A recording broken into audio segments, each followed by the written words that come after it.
Hello everybody, this is Laura Susan Johnson. I'm going to be reviewing a obviously very long TV movie event from 1991. It's called In a Child's Name. It stars Valerie Bertinelli, Michael Ontkean, David Huddleston, Christopher Maloney, Caroline Cava, Joanna Merlin, Louise Fletcher, Carla Tamburelli. It's called In a Child's Name. It's not to be confused with another TV movie called In the Best Interest of the Child. This is a slight departure from the missing child genre that I've been doing lately. It is based on a true story, however. It's more of a child custody battle following a gruesome murder that occurred. I cannot remember what year this occurred in real life, but I think it was sometime in the mid to late 80s, but I might be wrong. I'll find out later and correct this. Anyway, Valerie Bertinelli plays the sister of the murder victim, and some of the names have been changed for the movie. The murderer and the murder victim name and some of the family members' names have stayed the same, but some of the family members' names have been changed, including Valerie Bertinelli's character. I think her name was changed for the movie, maybe for her protection, I don't know. But she plays Angela Cimarelli. She and her husband, Jerry Cimarelli, and he's played by Christopher Maloney of Law and Order, Special Victims Unit. He used to be Elliot on that show. Anyway, she and Jerry are a happily married couple. And her sister, Teresa, she's pre-engaged to a very charming, handsome dentist named Ken Taylor, played by Michael Ontkean. He's kind of a playboy. He's already married. He's on the verge of having his divorce finalized, though. So, and he does have a wife and a little girl, and he's willing to leave them for Teresa. But she is blind by love, and he's a very charming, charming guy. So, and he's quite the seductor. He plays with women's heads, and he's a very, very manipulative. He uses everything in his little bag of tricks to manipulate and seduce women. And he cheats on the women he's with. He's just a narcissist, we'll put it that way. He's a narcissist, and you'll see soon enough that he's also a sociopath and probably a psychopath. I'm not a psychologist. I'm only a nurse. So, anyway,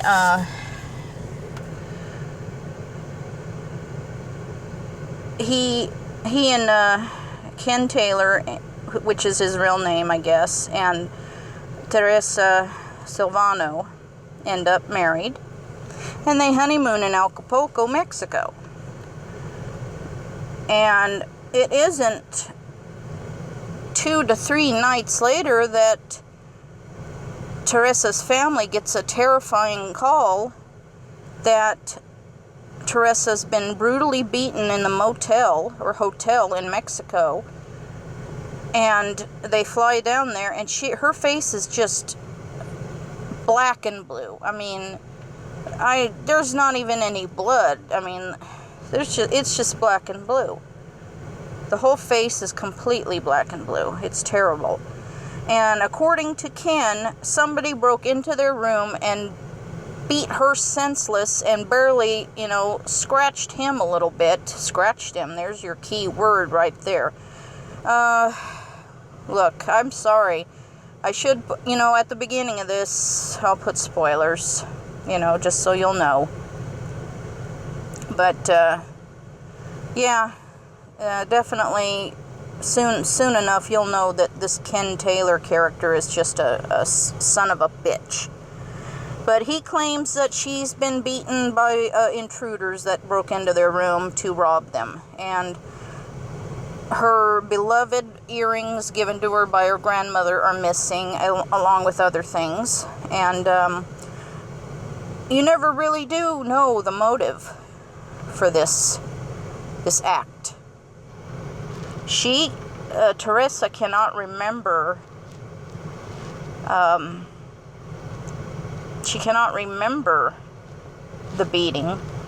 She knows she's been beaten because she's in severe pain, and, you know, her mouth, her face, her teeth. She had some teeth knocked out.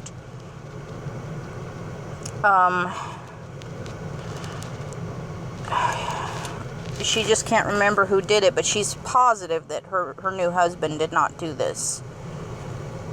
So you don't get a reason why. You don't get a motive. You don't get much of anything. So I'll put the spoiler alert at the beginning of this.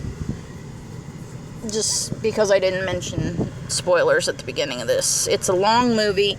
It's good for one viewing because, in all honesty, for me anyway, the Ken character pissed me off so much I just wanted to reach through the screen and throttle the life out of him. And Michael Onkeen really is a good actor because I hated his ass. I really did. And I hated his parents too. His parents are played by David Huddleston of The Big Lebowski, and Louise Fletcher, Nurse Ratched herself. She's very good at playing a very malevolent, hateful, pinch-face, mean bitch. I'm sorry. These people are tremendous actors. They really do a good job of making you hate them, almost forgetting they're just the actors. They're not the real people. So, yeah, it's a long slog, and it's not slow. At least the first viewing, it's not slow. The first half of the movie is basically the beating during the honeymoon, and the slow realization of the wife that she's married to somebody who doesn't give a shit about her. And he's even flirting with a new dental hygienist. You know, he hasn't been married but a few months to the new wife that he, you know, doesn't really give a shit about. He's just a narcissist. The only one he cares about is himself. He loves himself. He's a sociopath. He's a manipulator. He's an adroit liar. He lies to his own family, and they buy it hook, line, and sinker. They eat him up and ask for seconds. I mean, he's just such a devious human being. He's just a piece of shit. You can see this movie just pissed me off.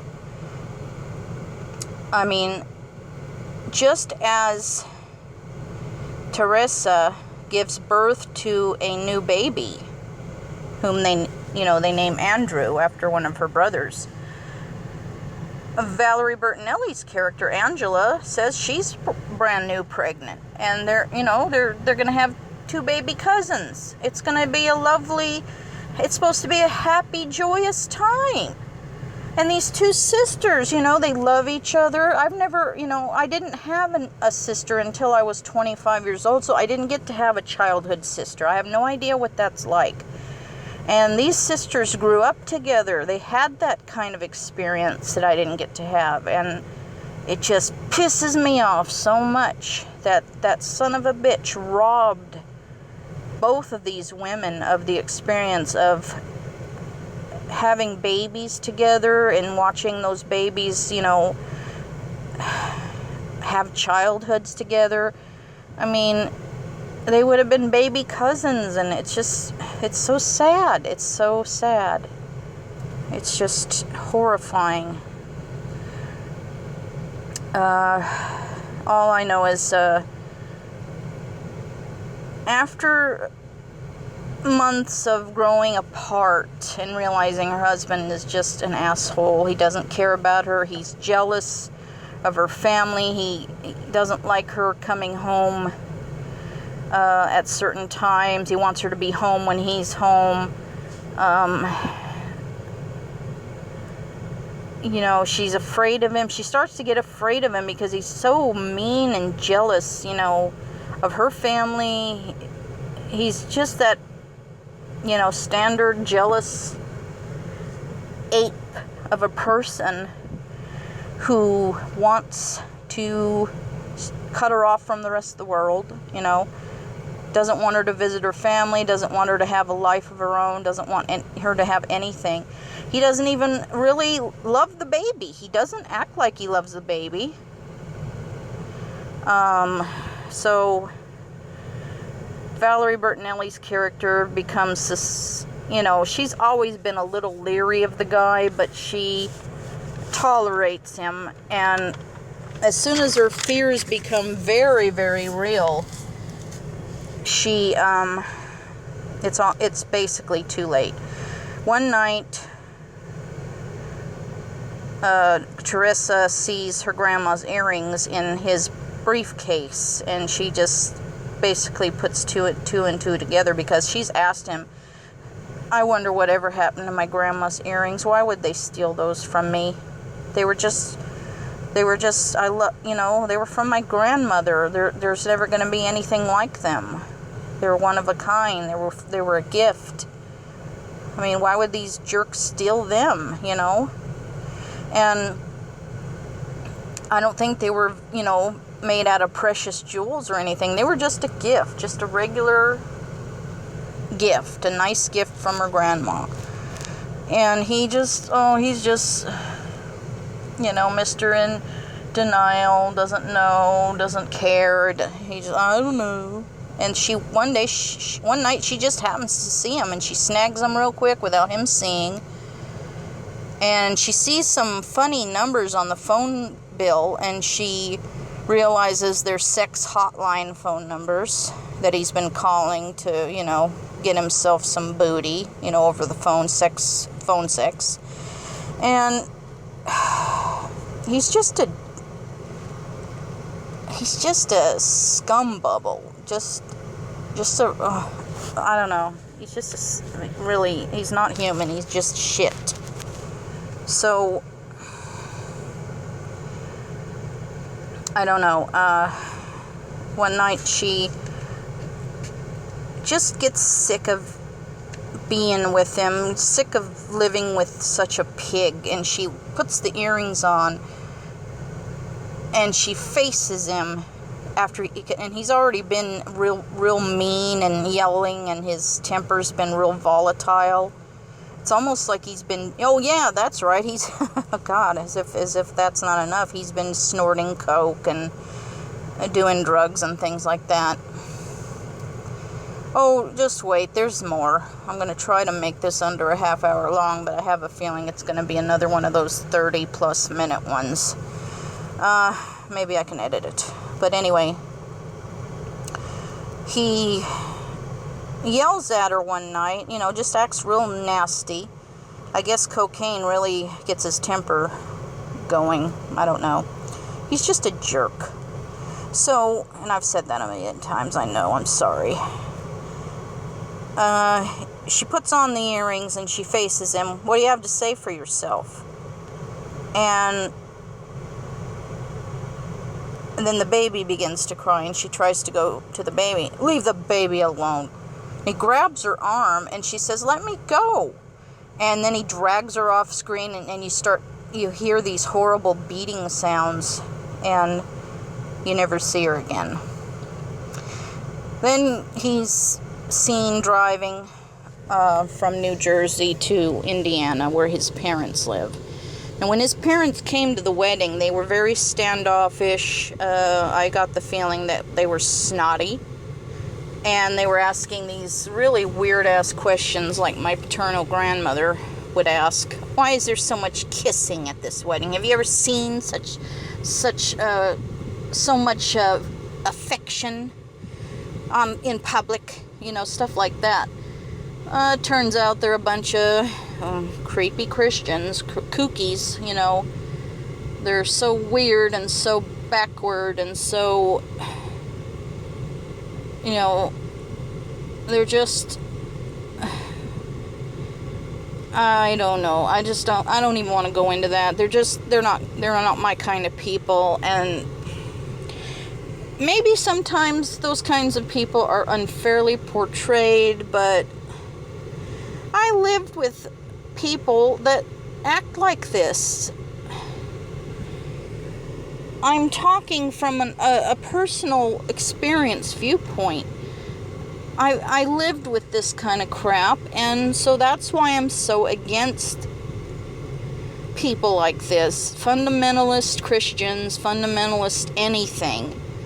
I just really cannot stand extreme religious intolerance, or the kind of intolerance that comes from extreme religious fundamentalism.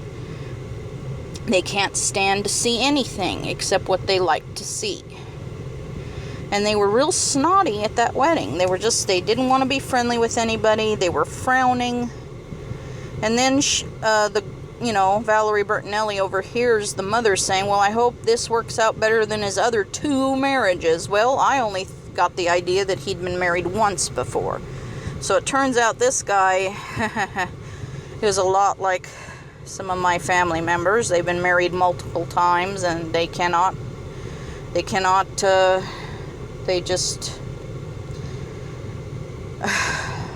can't make it work. They can't do it.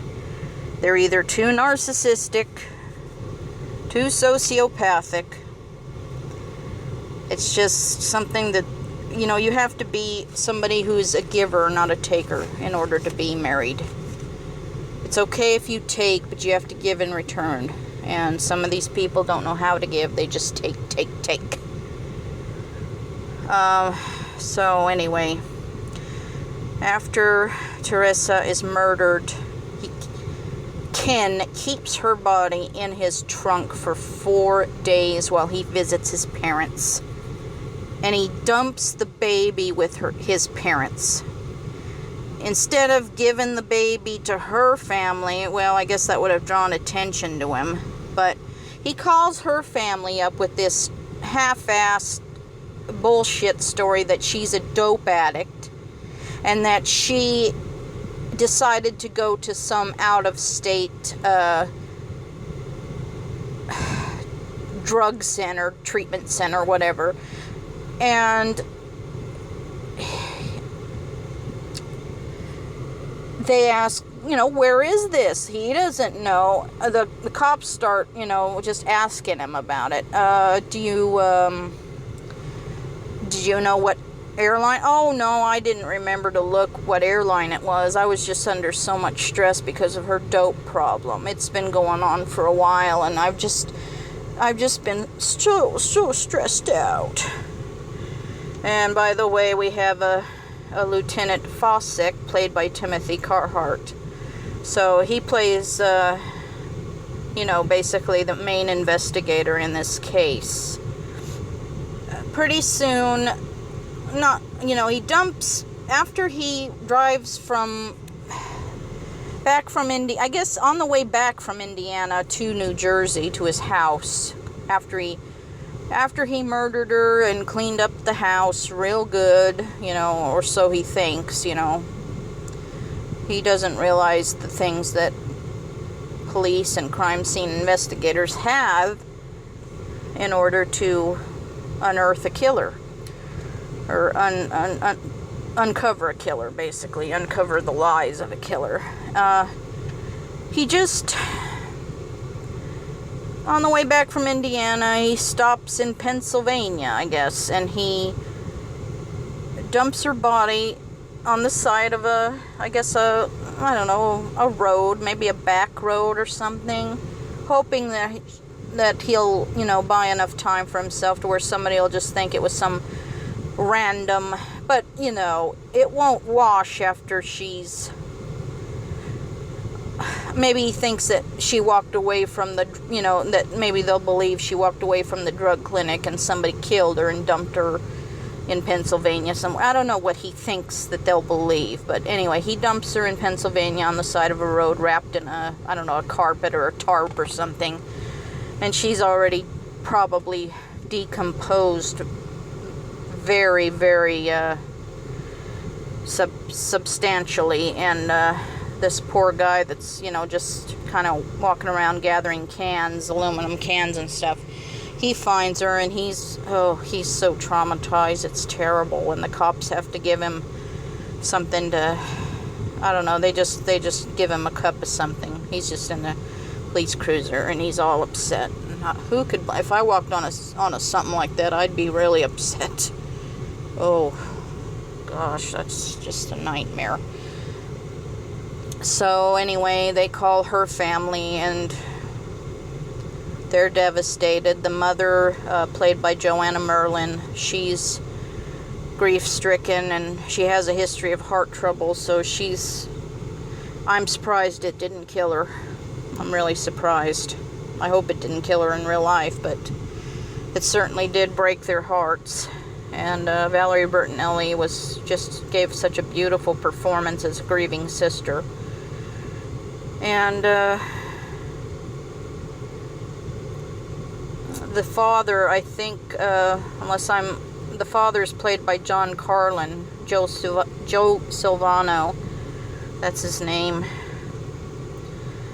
He's played by John Carlin, and he's grief-stricken too. The whole family is. She has several younger brothers, I think. And Louise Fletcher and David Huddleston, who play the asshole's parents. They wake him up to tell him her body's been found.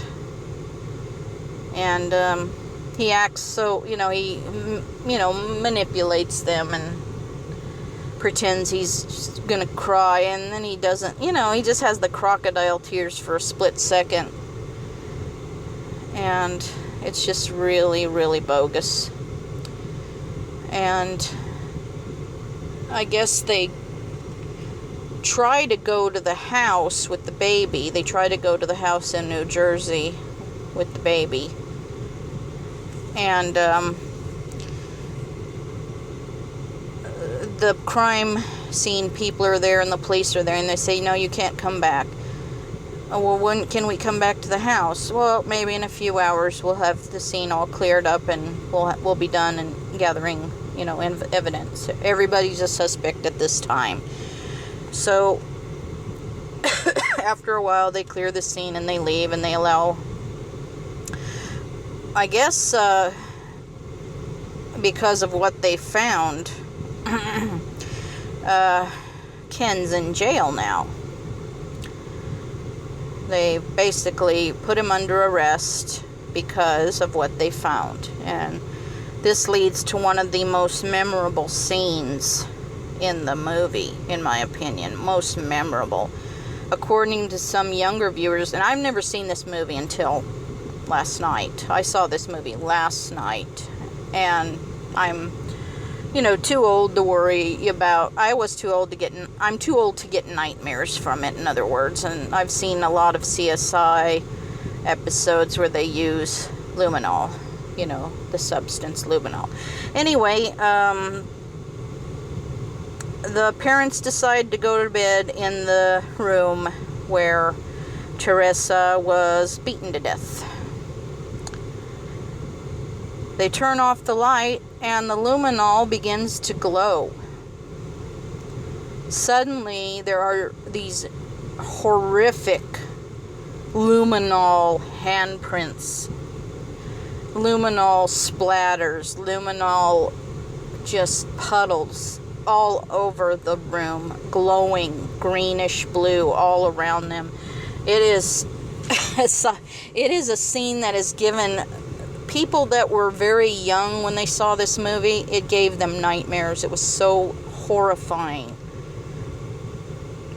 I'm just lucky I was one of the people that saw it very late in life, because if I had been under 15 or 16 when I'd seen this, and basically it came out when I was 21, so there's no way I would have probably had nightmares even then. But who knows, I'd never heard of Luminol. The first mention of Luminol in a motion picture that I know of is The Bad Seed from 1956 or 7 or 8 or somewhere in there.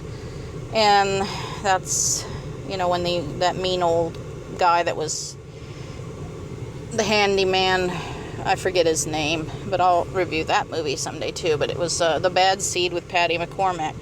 And he's talking about how they can find blood with this little powder, and it glows blue like a robin's egg, And basically he's talking about probably the kind of luminol they used back in the 50s, predecessor to modern luminol. Anyway, luminol, of course, in the age of the CSI franchise, we all know what it is now. But back in 91, that's at least 9 years before the first CSI show came out. And that scene is just really, even for me, it was a bit creepy, because it was just every detail, every movement you saw, her trying to flee from him, and the puddles and the handprints on the walls of blood, and the drag marks down the stairs. He killed her upstairs and he dragged her downstairs, and she was so bloody, apparently, that the whole stairs was just completely engulfed by blood.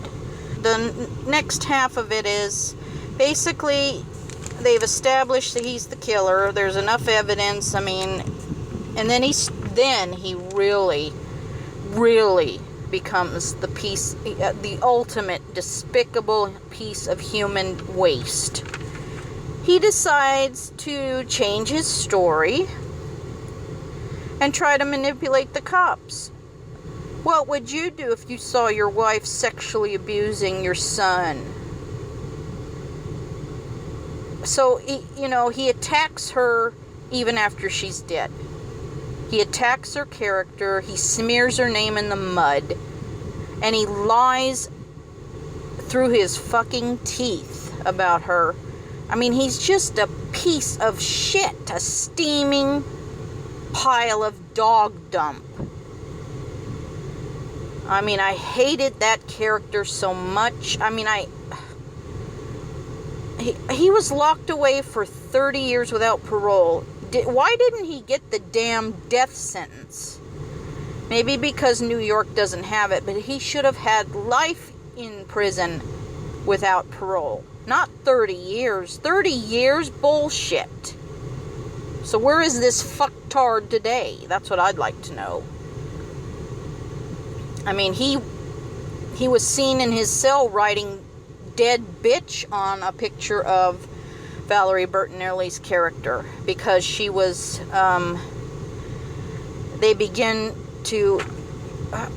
they decide that baby Andrew, instead of being in the grandparents on his side custody, they should be in her family's custody. She was murdered by this turd of a man, and she, her child is now without his mother through no fault of her own, even though he's trying to paint a portrait of a sexual deviant woman who molested her child, her infant son. So after they find the asshole guilty, I should mention that Mitchell Ryan, a very, very well-known, respected actor, He played a lot of roles, but the one I'm remembering most is the bad guy in Lethal Weapon 1, I think. He plays one of the lawyers that tries to fight for the family of Teresa, you know, to help get custody of the baby. Or, no, maybe he's the one that fights, you know, to get the man put away for murdering the woman, for murdering Teresa. So there's a lot of lawyers, a lot of judges that they go through. Most memorably, Judge Shipp, S-H-I-P-P. I'd rather call him Judge Shit, because he seemed like he was on the side of the Taylor family.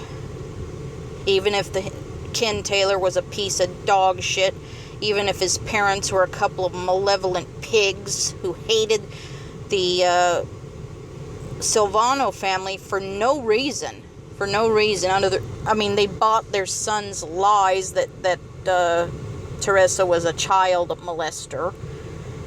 But they had no cause to hate the entire family, whether they bought the lie or not. They just wanted that.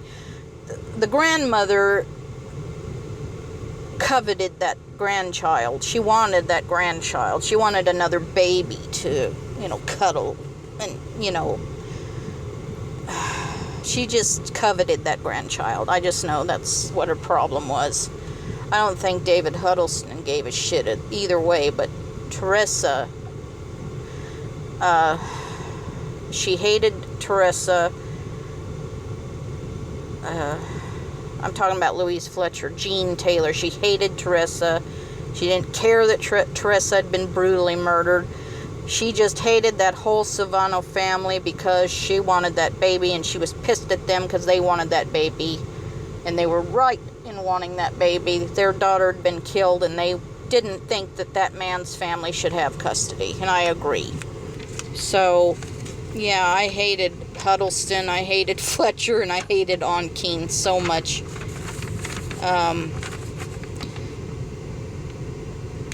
I should mention that there is a book based on this case with the same title, In a Child's Name, by Peter Maas, M-A-A-S. He's the author of Serpico. So, and some other notable works. Anyway, the second half of the movie is a very painful, very anger-inducing custody battle over the child. And at one point, at several points, Louise Fletcher just you want to just jump through the screen and beat the shit out of her, because there's a scene where she's instructed by somebody to drive around and avoid the police, but then it cuts to something else, and I don't know what they were getting at, but she was basically avoiding the authorities. They were probably looking for the baby to you know, hand him over to the Cimarellis and the Silvanos. And then there's another thing where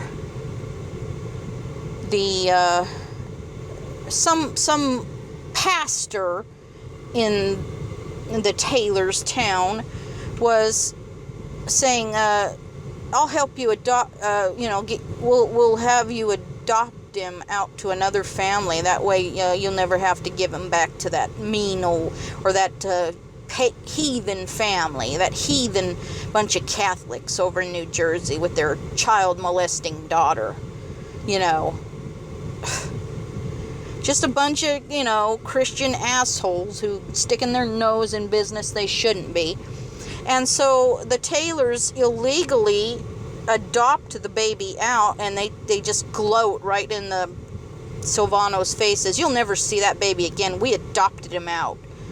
And that's totally illegal, and they elect the help of, or they get the help of an uncredited James Cromwell, who did so good. I don't know why he was uncredited, but I don't know.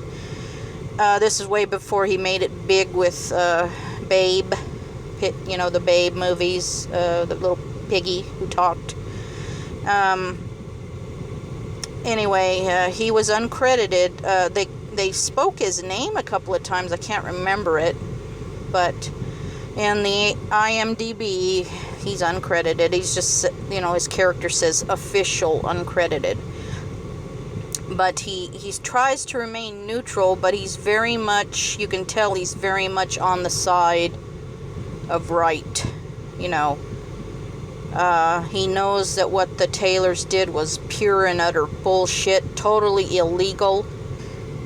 In the end, after a lot of battling and a lot of courtroom stuff, they finally make the decision. And at this point, after so much, I don't remember what led them to that ultimate decision that sole custody would be given to Angela and Jerry Cimarelli. The Taylor family would have no more rights to them, and good. So, yeah, this is a frustrating movie. I mean, I can just tell. It's frustrating. It's all hell. So, I guess that would only lead me to give it a 10 out of 10. It would be a first-time review for me, and it's definitely a very, very emotional, provocative movie. That's all I can really say. I've said a whole mouthful, and I'm no more. I just feel like I could ramble on and on about this movie, but I'd be saying the same things over and over again, so I'm just gonna stop here and just say 10 out of 10. Wouldn't watch again, but 10 out of 10.